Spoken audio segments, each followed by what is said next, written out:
The problem was every single call that they collected or every message that they collected under this program was a felony. And the penalty was, I think, 5 or 10 years per violation.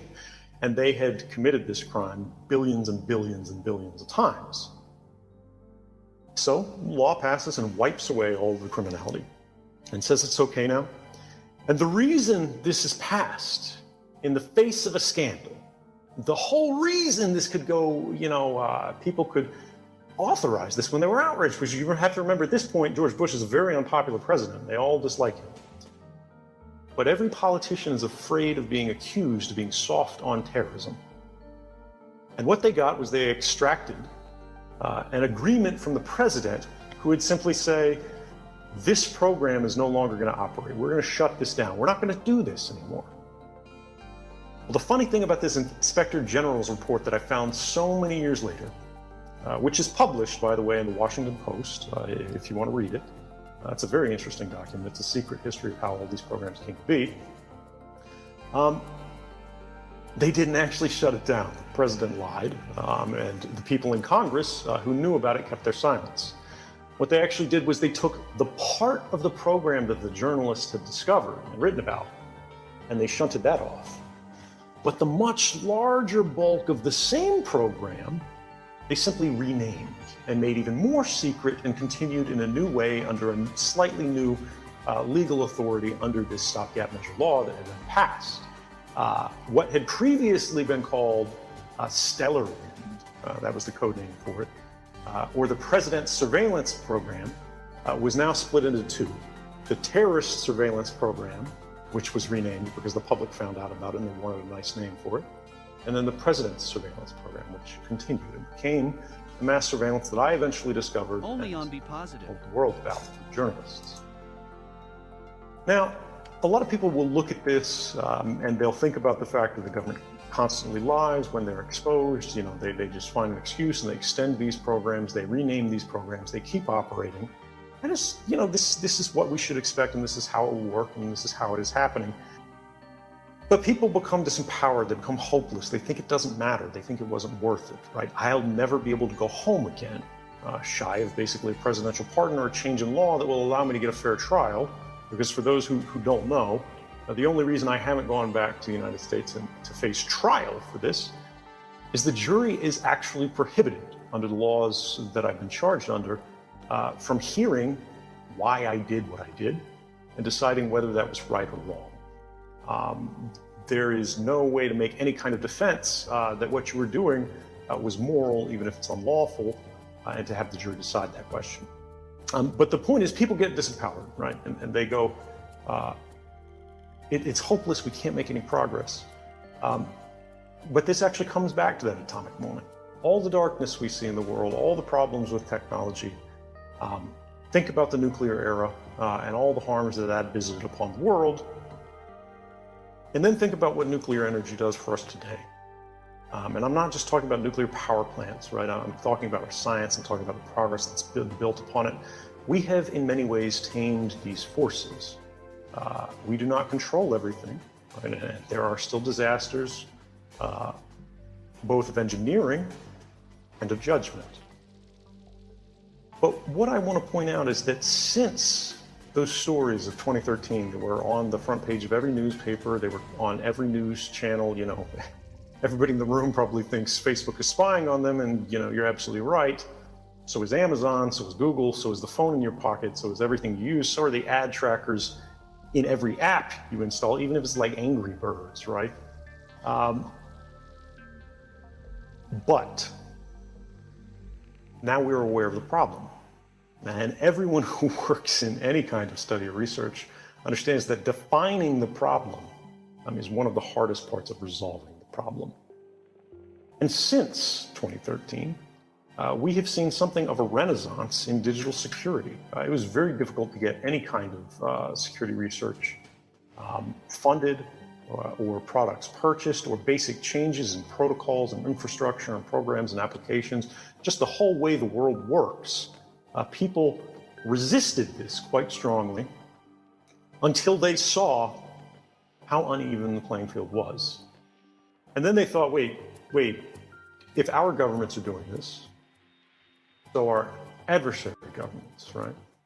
And if governments can do this today, companies will be able to do this tomorrow. And in fact, governments and companies are constantly vying with each other today to see who can do it better.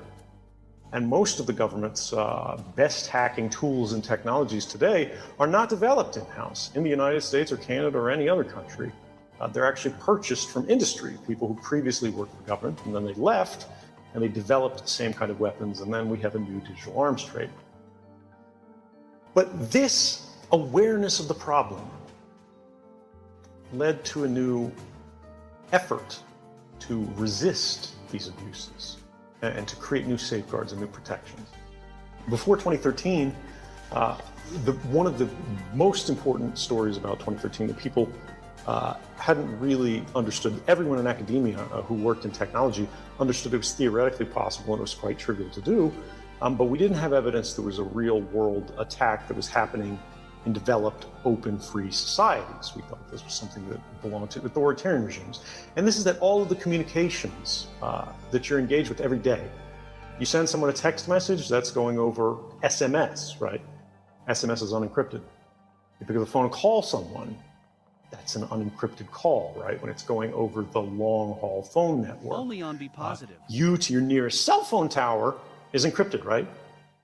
But that cell phone tower is connected via cable to another cable, to another cable, to another cable, to another cable, to a cell phone tower that then goes to that other person's handset, right? Anywhere on those long wires, they can hear and collect a perfect copy of that call. Same thing for your internet traffic. Before 2013, as measured by major browsers like Google, of course, their Chrome browser, something like a third of web traffic was encrypted. Less than half, right? And now, today, the last figure I saw, which was from the end of last year, it was nearing 90%. Now, what this means is people's communication, when you went to go check your Gmail box in these early days, anyone between you and the server, right, they could read your email. And this worked for Facebook, right? This worked for search engines. This worked for so many different services.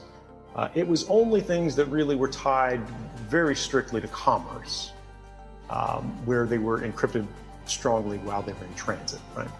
And what this means is there's two ways basically to get at this data about all of your activities, about all of our lives, right? You can either catch it in transit as it rides over this global network. And back then, all of this stuff was traveling over that road electronically naked, unencrypted.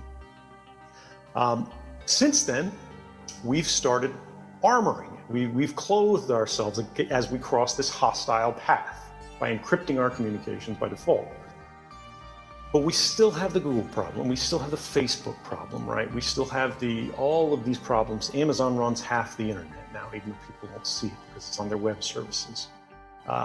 And what this means is you have these giant silos that are run by corporations where your communications are encrypted while they're in transit across that path, but then they're actually encrypted to Google.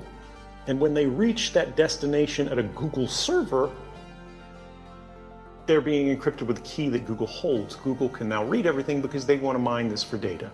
They want to be able to sell it to their partners and, do targeting against you and these kind of activities. And so they want to be able to read it, right? And if they can read it, then other people can ask them to give them a copy, right? So the government just goes to Google and says, hey, give us everything about this person, that person, so on and so forth. Or the government will simply try to steal the key and let themselves in. Or the company will get hacked and then hackers have it, as we see in all these data breaches that happen. Only on Be Positive. So there's the data at rest, and there's the data in transit. And then there's the final sort of model, which is the ideal that we're moving towards more quickly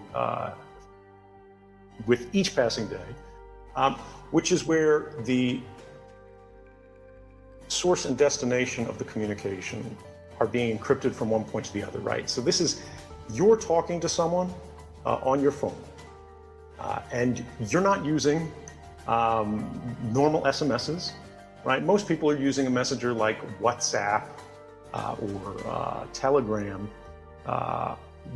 and these are not that great, right?